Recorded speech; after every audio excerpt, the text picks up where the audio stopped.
ช้านี้พร้อมมากๆเลยครับคุณผู้ชมครับหน้าหนาวมาเยือนแล้วนะครับโอ้โหรออะไรขึ้นเหนือสิครับไปสวัสดีครับไปเชียงรายครับ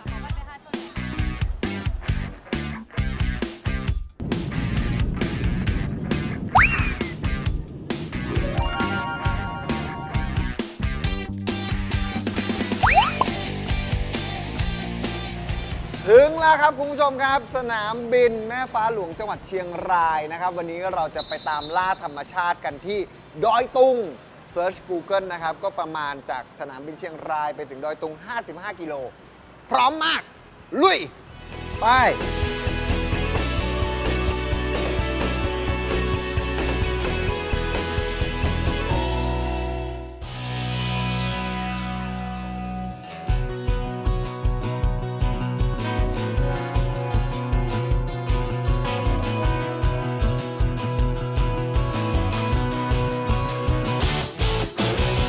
ออกไปตามล่าธรรมชาติกับพวกเราสิครับ Nature Hunter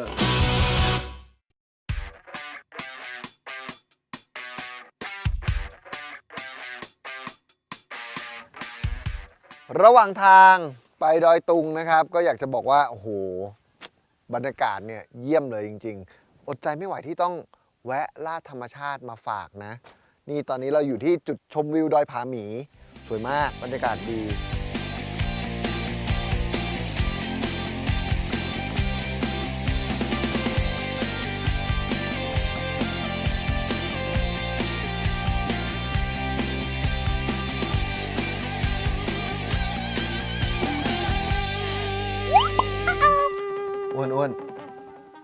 อ้วนครับโจนี่ก่อนถึงดอยตุงนี่เดี๋ยวพี่พาไปจิบกาแฟกาแฟก็เหมือนกันหมดอะพี่เฮ้ยไม่เหมือนนี่ไม่เหมือนยังไงอะกาแฟก็ดีคนขายก็น่ารักน่าสนใจอะ อันหลังอะพี่ผมว่าบอกพี่ขับรถออกรถเถอะกาแฟชัวร์นะพี่ชัวร์แต่ถ้าไปแล้วมันไม่ชัวร์แล้วโจรับผิดชอบกาแฟอร่อยผมว่าพี่โทรตามเดี๋ยวผมขับเองเลยดีกว่าขับเองเลยไม่ไหวแล้วนี่อื่นไปเลยขับรถพี่อยู่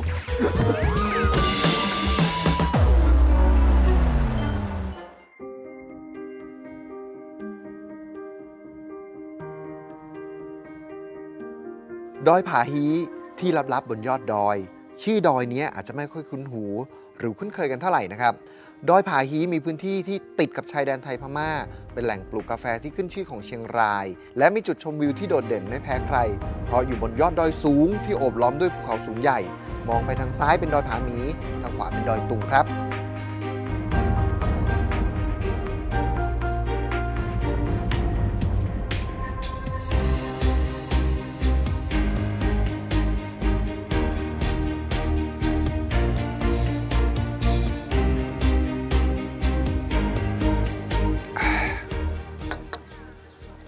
โอ้ข้างหน้าคือภูเขาและผืนป่าซ้ายดอยผาหมีขวาดอยตุงกาแฟหลักสิบวิวหลักล้านโหสุดยอด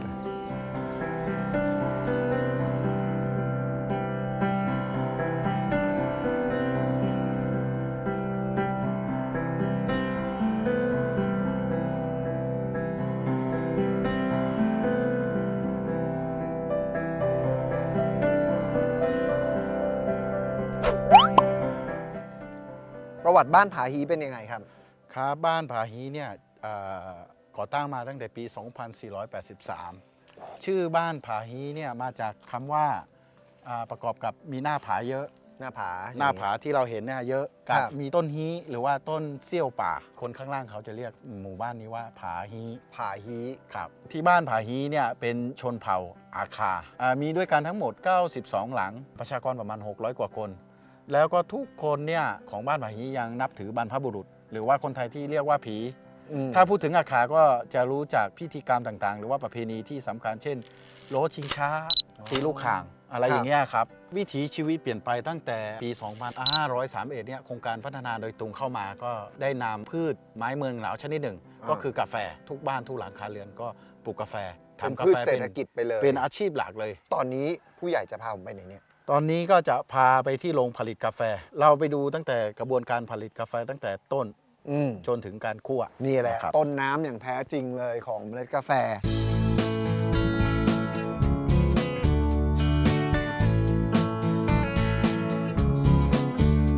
โดยปกติแล้วเนี่ยเราจะเก็บทุกวันเสร็จแล้วเนี่ยตอนเย็นหรือว่าอีกเช้าหนึ่งเนี่ยเราก็นี่จะเอามากระเทบเปลือก นี่ สดๆอย่างนี้นะฮะอย่างนี้นี่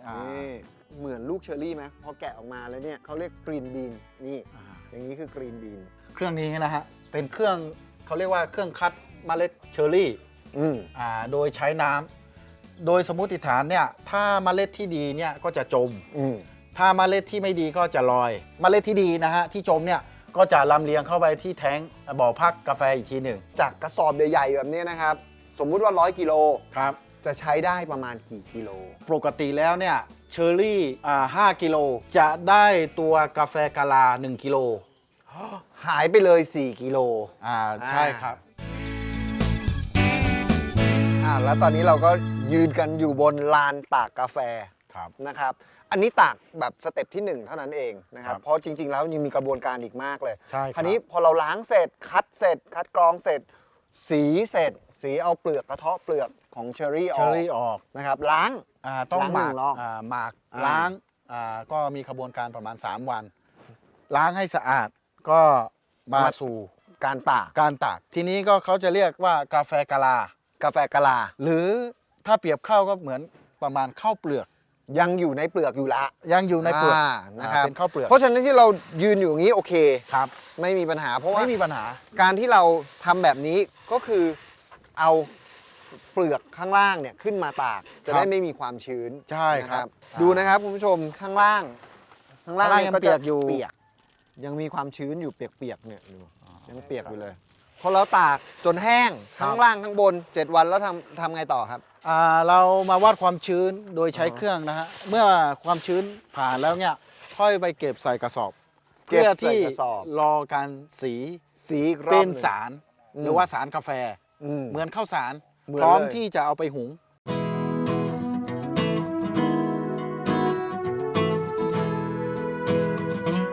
มาถึงนี้แล้วก็เดี๋ยวให้คั่วเอง แล้วก็มาดริปก็คือชงอีกแบบหนึ่ง สบายเพราะคั่วกาแฟเนี่ยเป็นสิ่งที่ทำประจ ครับ ำคล้ายๆกับคั่วสาวอะนะ ขั้นตอนแรกคุณโจจับเลย จับ เมล็ดกาแฟที่เราคั่วเนี่ยวันนี้เราใช้แบบฮันนี่ ภาคเหนือเนี่ยอาราบิก้า ใช่ครับคุณโจเทลงไปเลยฮะ ทำไมเราถึงต้องคั่วเมล็ดกาแฟเพราะอะไร ปฏิกิริยาเมราดแล้วกัน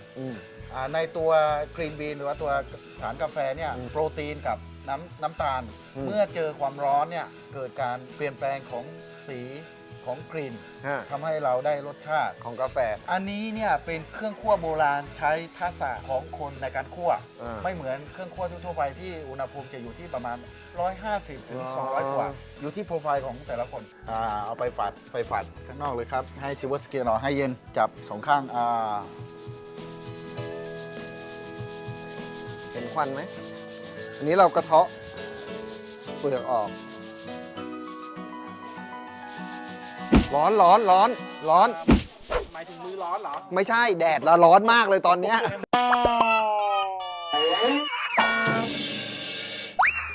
เมื่อกี้เราเห็นวิธีการคั่วกาแฟกันไปแล้ว พอคั่วเสร็จทำยังไงต่อ นี่ดูวิธีการนะครับ คือการดริปกาแฟนั่นเอง จริงๆวิธีการดริปกาแฟก็มีหลายแบบเนาะ ครับ นะครับ อันนี้ก็เป็นอีกหนึ่งในกรรมวิธีนะครับ มีทั้งอัดทั้งบดทั้งอะไรเยอะแยะไปหมด ครับ อันนี้ผู้ใหญ่ก็ไปจากเมล็ดกาแฟเมื่อกี้ก็ไปบดมาให้ละหมดแล้วนะครับ การบดก็จะมีหลายแบบอีกนะครับ บดแบบละเอียดยิบบดแบบกลางแล้วก็บดแบบหยาบ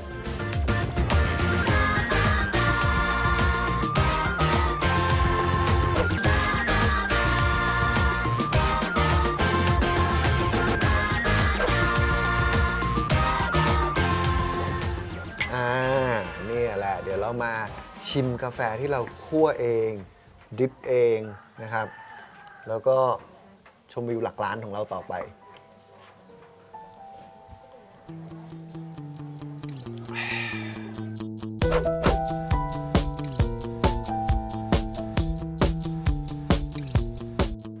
แล้วตอนนี้ก็คือผู้ใหญ่พามาดู วิถีชีวิตของชาวบ้านนะครับของบ้านผาฮี ก็คือที่บอกว่า 90 กว่าครัวเรือน ใช่ครับ 600 กว่าคน เราอยู่ตรงนี้เนี่ยอยู่ในส่วนของชิงช้า ที่ อาคาร นี่ไงโล ครับ โล โลชิงช้า ค ณ รับ ปัจจุบันเนี่ยก็คือ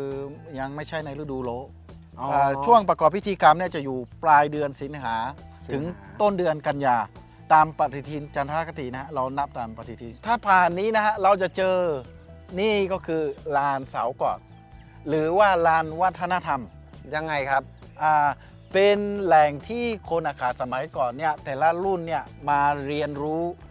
วัฒนธรรมหรือว่าภูมิปัญญาต่างๆ ของคนอาขา เหมือนลานประชุมหมู่บ้าน ประมาณอย่างนั้นก็มาเต้นมาร้องอะไรต่างๆ จากนี้ก็จะเจอชิงช้าสวรรค์ชิงช้าสวรรค์ ใช่เหรอ ชิงช้าสวรรค์อาขา อ๋อ ของ ม้าหมุนและการชิงช้าสวรรค์นักท่องเที่ยวก็มาก็สามารถมาถ่ายรูปมีไม้กระโดดอีกอันหนึ่ง ไม้กระดกไปดูสิ ไม้กระโดดนี่นะฮะ นี่ นี่ไม้กระโดดอย่างเงี้ย ยังไง ทีไปเข่าผมไม่ค่อยดีด้วยผู้ใหญ่ อันนี้เป็นของเด็ก อ๋อไหนลองนี้ ซึ่งจะไม่ค่อยเห็นละ อ๋อผมนึกว่านั่งเอาไม่ใช่ โดยปกตินักท่องเที่ยวจะไม่ทราบก็จะนั่งอย่างนี้ ซึ่ง ไม่ใช่ มันผิด โทถัง1 2 3นี่ เป็นแบบขุดเอา ครับ เป็นไม้ใช้บาลานซ์เอา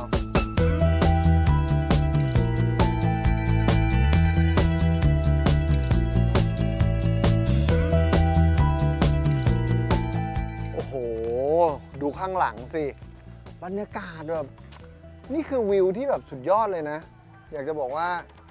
ตามล่าธรรมชาติจริงๆอะวิวที่นี่นะ ต้นไม้ใบหญ้าอะไรต่างๆ ลงตัว อยากเป็นชาวอาขาบ้าง ใกล้ตรงนี้ก็จะมีร้านขายของฝากของระลึกหรือว่าผลไม้หรือว่าผักที่ชาวบ้านเขาทำเองปลูกเองที่นี่นะครับก็มีขาย เจ๋งเลยอะ นะครับ แล้วจากตรงนี้ไปดอยตุงนี้ ประมาณ 4 กิโลเมตรครับไม่ไกล แค่นั้น เท่าไหร่ เอง ครับ วันนี้ขอลาผู้ใหญ่ก่อนนะครับ ขอบคุณนะครับผู้ให ขอบ ญ่ คุณครับขอบคุณครั ป บ ระทับใจมาก ครับ อย่าลืมนะครับ มากันที่บ้านผา ผาฮี ฮี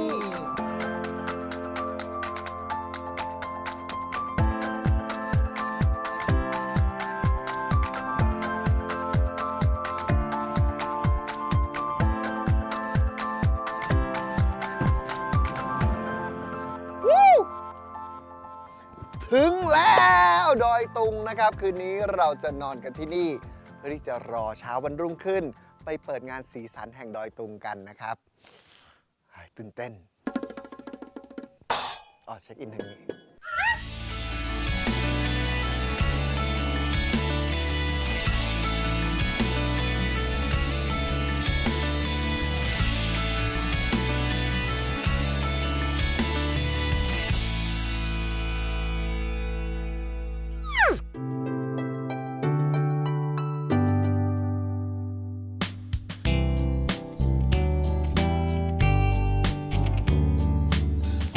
เช้านี้อากาศดีมากๆเลยนะครับ Nature Hunter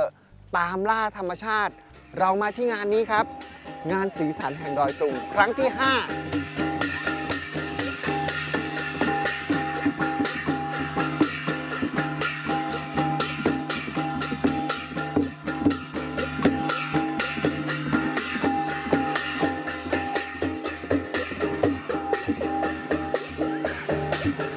สวัสดีครับคุณดุ๊กครับเนี่ยแหละครับคุณดุ๊กนะครับพ่องานในการจัดงานสีสันแห่งดอยตุงครั้งที่ 5 ครั้งนี้นะครับวัตถุประสงค์ในการจัดงานนี่คือเพื่ออะไรครับ จริงๆเนี่ยทุกๆปีเรามีนักท่องเที่ยวที่ขึ้นมาเที่ยวที่ดอยตุงในช่วงปีใหม่เนี่ย อืม เยอะมากเป็นหลักแสนคนเลย ใช่ แล้วก็ที่ผ่านมาเนี่ยก็เลยมานั่งคิดกันว่าแล้วทำยังไงถึงจะใช้โอกาสเนี้ยในการที่จะสร้างรายได้ให้กับชุมชน เราก็เลยคิดคอนเซปต์ที่ว่าถ้าเกิดเรามีอาหารดีๆอาหารชนเผ่าที่ปกติผมมาได้ทานตลอด อ เนี่ย ร่อยมาก แล้วก็สินค้าต่างๆเนี่ยมันนำเสนอขายเนี่ยก็จะเป็นเรื่องที่ดีในการสร้างรายได้ แล้วก็เริ่มต้นขึ้นมาแต่เมื่อวัน5 ปีที่แล้วค่อยๆโตมาเรื่อยๆเรียนรู้จากการทำงานต่างๆ ถูกบ้างผิดบ้างแล้วก็ค่อยปรับปรุงมันขึ้นมาจนกระทั่งมาเป็นปีนี้ครับโดยที่ในปีนี้เนี่ยเราก็เพิ่มอีกอันหนึงซึ่งตลอดปีที่ผ่านมาทางเราก็เห็นถึงผลกระทบของสิ่งแวดล้อมที่มีอยู่ไม่ว่าจะเป็นเรื่องของทะเลเรื่องของขยะเรื่องอะไรต่างๆเนี่ยเราก็เลยคิดว่าในฐานะของคนที่อยู่ต้นน้ำเนี่ยเราก็ไม่อยากที่จะสร้าง ผลกระทบทางสิ่งแวดล้อมให้เกิดขึ้น เราก็เลยจัดงานนี้โดยที่เรียกว่าเป็นงานที่เป็นคาร์บอนนิวทรัลเราจะมีการซื้อก๊าซคาร์บอนชดเชยจากการจัดกิจกรรมต่างๆแล้วในขณะเดียวกันในเรื่องของขยะทั้งหมดไม่ว่าจะเป็นพวกเศษอาหารงานพวกถุงกระดาษถุงพลาสติกต่างๆเนี่ยเราก็จะมีการลดการใช้ถุงพลาสติกเพราะฉะนั้น ครับ ภาชนะทุกอย่างที่เห็นก็จะเป็นภาชนะที่มาจากวัตถุดิบจากธรรมชาติหรือเป็นสิ่งที่ย่อยสลายได้ทั้งสิ้น ปีนี้นะครับจัดงานจนถึงเมื่อไหร่ครับ เราจัดทุกเสาร์อาทิตย์ เสาร์อาทิตย์ ตั้งแต่ธันวาจนกระทั่งถึงสิ้นมกราโดยที่เราจะยิงยาวเนี่ยช่วงปีใหม่ก็ตั้งแต่วันที่ 23-24 ไปกระทั่งถึงวันที่ 3 มกราก็จะปิดถนนทุกวันครับ โอ้โหเยี่ยมเลยนะครับ ใครผ่านมาผ่านไปหรือว่าหน้าหนาวนะครับ อยากจะขึ้นภาคเหนือเนี่ยแนะนำเลยที่นี่สีสันแห่งดอยตุงครั้งที่ 5 ครับ วันนี้ต้องขอบคุณคุณดุ๊กมากนะครับ ขอบคุณครับ ข ขอบคุณครับ ครับ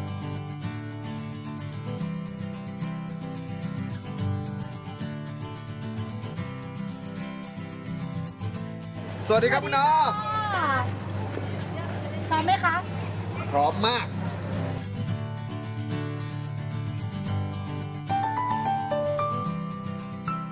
คุณอ้อม ไฮไลท์ของงานสีสันแห่งดอยตุงครั้งที่ 5 เนี่ยมีอะไรบ้าง จริงๆ ทุกจุดในงานเนี่ยแทบจะเป็นไฮไลท์เลยก็ได้นะ โอ้โห แต่ว่าเอาคร่าวๆก่อนก็คือ อันแรกก็คือถนนคนเดินที่สูงที่สุดในประเทศไทย อ่ะ ก็คือกาดชนเผ่าเนี่ย กาด ค่ะ ชนเผ่า กาดชนเผ่าก็คือเป็นการเอาชาวบ้านนะคะเราทางมูลนิธิเราช่วยให้ชาวบ้านเนี่ยรู้จักกันเป็นผู้ประกอบการ อืม ว่าทำยังไงเราก็เลยเปิดถนนคนเดินที่สูงที่สุดนะคะ ก็นำชนเผ่าที่เป็นชุมชนที่อยู่รอบๆ โด ดอย ยตุ ตรง ง ที่เราประสานโครงการมันตั้งแต่แรกเริ่ม ตั้งแต่ฟักไข่มาเลย ถูกต้อง จนกระทั่งตอนนี้เขาพัฒนาตัวเองยืนได้แล้วล่ะ บางทีขายตรงกับลูกค้าได้เลย เรียบร้อยหรือบางทีก็คือ ม เราช่วยกันการพัฒนาพวกแพ็กเกจจิ้งเรื่องการ อืม ตลาดให้เขาด้วยอะค่ะ โอ้โห แต่ว่าทางเนี้ยเราก็เลือกสรรมานะคะมีมาตรฐาน อ่าน นอกจากนี้ก็คือมีครัวขันโตก มีขันโตกด้วย เป็นแบบว่าที่นั่งสบายๆและสำคัญเลยก็คือในสวนค่ะ ครับ ในสวนปีนี้ก็เขาเรียกว่า Orchid House Orchid นะคะ House เป็นเรื่องของกล้วยไม้ทั้งหมด แล้วก็สำคัญก็คือจะมี T Top Walk T Top Walk บวกกับซิปไลน์โดยตรงมี มี แล้วนะ ซิปไลน์ด้วย โอ้ทันสมัยจัง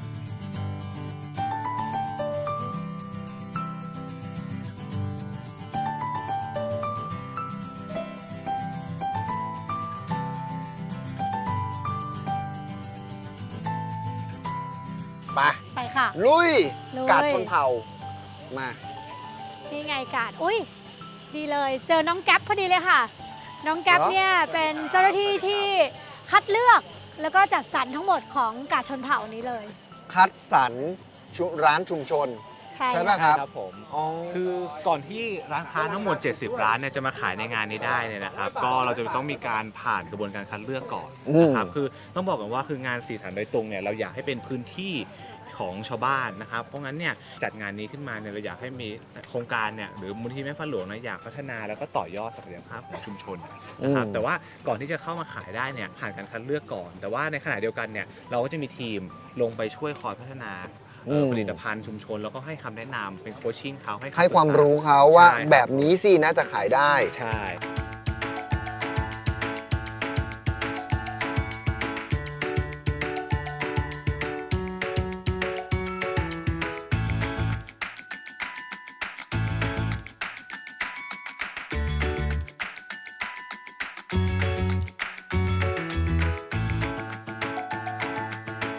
ข้างหน้าเป็นสวนแม่ฟ้าหลวงค่ะ สวยมาก ทายซิว่ารูปพวกเนี้ยเป็นอะไรรูปอะไร อ้าว เป็นรูปประจำนี่ไง แล้ว ต นี่ รา คือ สัญลักษณ์ ไม่ใช่ อันนี้คือ เป็นรูปอะไร ลายผ้านะ นี่คือลายผ้าเหร ใช่ อ ลายผ้า สวยมากเลยแล้วต้องชมเกษตรเขาเก่งมากเลย เราจะเปลี่ยนทุกอาทิตย์อยู่แล้วค่ะ สวยทุกวัน สวยทุกวัน ใช่ ถูกต้อง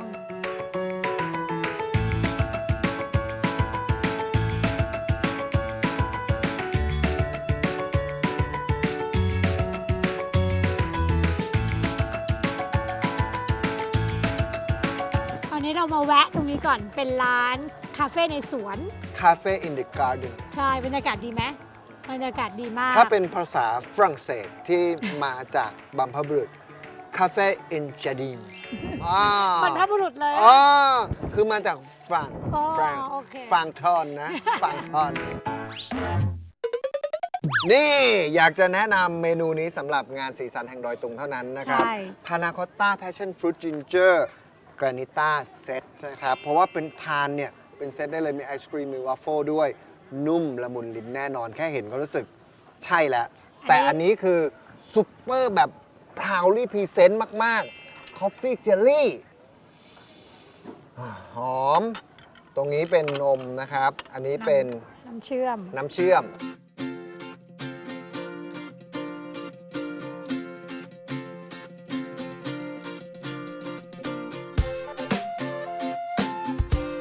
เป็นคอฟฟี่เจลลี่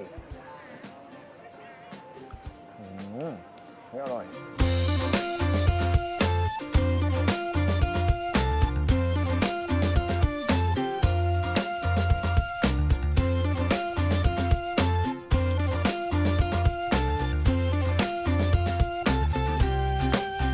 วันนี้คุณอ้อมจะพาผมไปไหนต่อ เดี๋ยว ค เรา รับ แวะทานข้าวกลางวันที่ซุ้มขันโตกแล้วเดี๋ยวจะพาไปดูหมู่บ้านชนเผ่าด้วย ปีนี้เรามีการแสดงหมู่บ้านชนเผ่า แล้วก็เราจำลองหมู่บ้านชนเผ่าของแต่ละเผ่าที่อยู่ในดอยตุงทั้งหมดด้วยค่ะ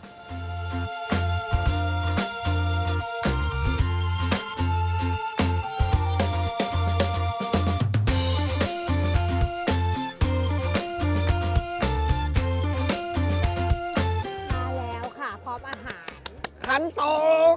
มาถึงเชียงรายเมืองเหนือแล้วสีสันแห่งดอยตุงจัดให้เราเต็มที่เลย ไม่ใช่ ไหน ขันโตกธรรมดานะ เป็นยังไง อาหาร บ้าง ชนเผ่านะ อาหาร ไม่ ชน ได้ เผ่า ทาน ด้วย ง่ายๆด้วยแหละ น้ำลายสอเลยอ่ะ นะครับ แนะนำหน่อยทีละเมนู ให้น้องแก๊ปเลยดีก ก็ ว่า นี่เป็นขันโตกแบบชนเผ่าแท้ๆ ครับผม เราแค่จำลองลงมานะครับอันนี้จะเป็นปิ้งย่างมะหล่าที่กินในกรุงเทพทั่วๆไปเนี่ยก็เทียบไม่ได้กับแบบดั้งเดิม ภาษากลางเขาเรียกหมาล่า ภาษา ใช่ เหนือเรียกว่า มะหล่า มะลา มะลานะ ยำผักนะครับแบบอาขานะครับ อืม แล้วมีหมูย่างมีน้ำพริกอะหม่อนะครับผมน้ำพริกอะหม่อนี่อร่อยมากถ้าใครที่ชอบหนอนแมลงนะครับก็แนะนำ แล้วไหนข้าวอ่ะ เราไม่เห็นข้าวเลย นี่ค่ะ อู้อ๋อข้าวเหนียวเขาโอ้ยดูเนื้อน่ารักนี่ข้าวเหนียวของภาคเหนือป่ะครับ ข้าวเหนียวอู้อะไรนี้ป่ะ ไม่รู้ ไม่รู้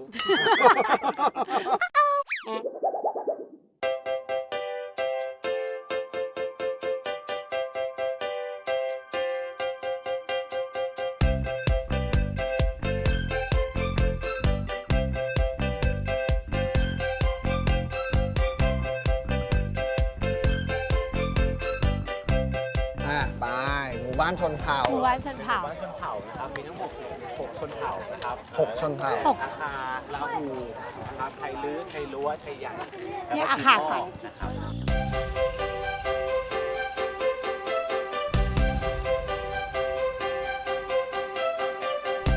ชื่ออะไร ชื่ออะไร ไดมอนด์ครับ ไดมอนด์ เหมือนไดโดมอนด์เงี้ยเหรอ ไหนดูสิอยู่ปอไหนละ ก้อนหนึ่งครับ ปอหนึ่งโอ้โหตัวเล็กมากเลยสำหรับปอหนึ่ง เอาอย่างหนึ่งสองสาม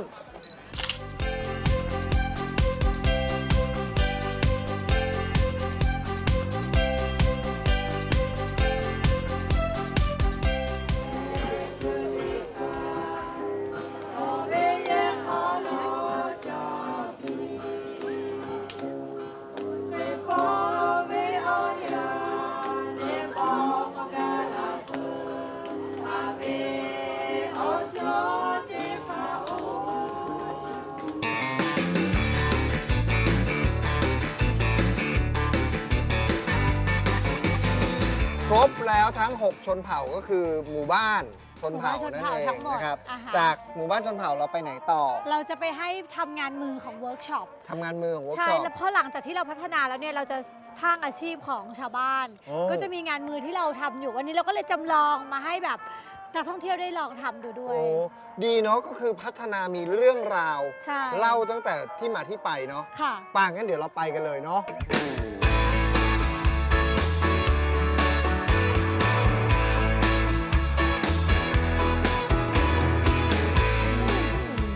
เป็นไงบ้าง ทำไมมันเบี้ยวอะคะเจอ อ้อมครับ อันนี้เขาเรียกศิลปะ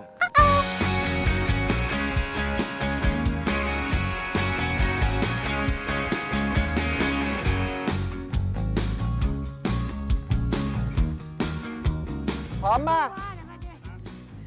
พร้อมนะ เย้ พร้อม ไปวู้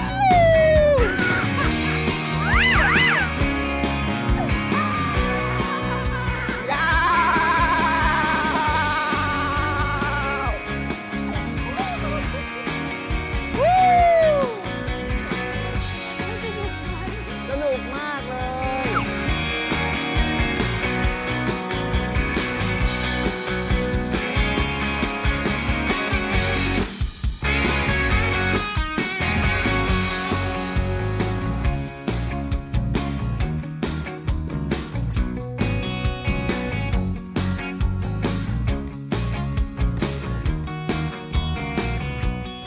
นี่ดูความ ครับ อุดมสมบูรณ์ของ ด้าน ป่า ขวามือนะฮะจะเป็นต้นเต่าล้างเนาะเนี่ยครับต้นเต่าล้างเนี่ยเป็นต้นที่แบบลำต้นจะไม่มีลำกิ่งเนี่ยขึ้นเป็น ตรง มีแต่ เลย ใบตรงเลยนะฮะต้นเต่าล้าง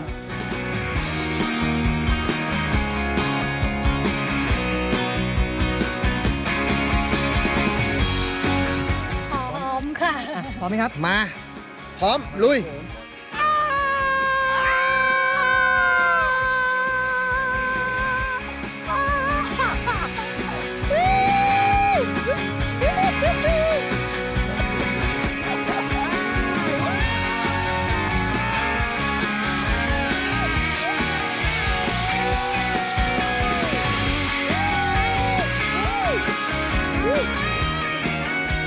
เกือบเป็นพี่เขาเนี่ยเมื่อกี้ เป็นไงสนุกไหม ฉันต้องถามแล้วหรือต้องถามโจ ไม่ใช่อะไร เห็นแบบสั่นแล้วถามปลอดภัยไหมนู่นนี่นั่นคือพอไปถึงแล้วขาสั่นนะ แต่สนุกเนาะพอไปถึงปุ๊บมันก็จะมีความกังวลนิดหน่อยแล้วก็แต่สนุกมากเลยอยากเล่นใหม่ สั่นไหมสั่นไหม ตอนนี้ไม่นะ ตอนนู้นสั่นไหม นิดนึง อ๋อแต่ยังกล้าอยู่ ยังกล้า เดี๋ยวไปไหนต่อครับ เดี๋ยวก็จะมีอีกอันนึงค่ะ ที่เราเพิ่งเปิดปีนี้เลย ก็คือสนามเด็กเล่นในสวนเลยนะ สนามเด็กเล่นในสวน ใช่คือ อ้าวเหมาะกับวัยเลย วัยนี้ ไป โอเคค่ะ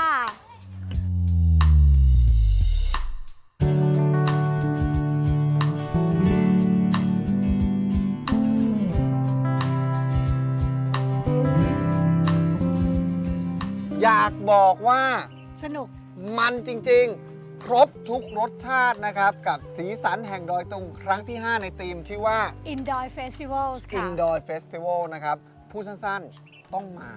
นะต้องมาให้ได้เลย กิจกรรมเยอะมากๆเลย มีถึงวันไหนครับ ก็คือเริ่มแล้วนะคะก็คือมีทุกวันเสาร์อาทิตย์แล้วก็วันหยุดนักขัตฤกษ์ของตั้งแต่เดือนธันวาจนถึงเดือนมกราค่ะ มีเวลาอีกตั้ง 2 เดือนนะครับ ต้องหาเวลามากันให้ได้ วันนี้ต้องขอบคุณคุณอ้อมมากเลยนะครับ คุณอ้อม ขอบคุณค่ะ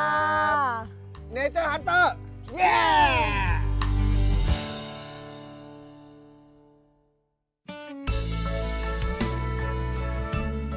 ฐานปฏิบัติการดอยช้างมูกโอ้ยเจ๋งมากผมอยู่เมืองนอกเลย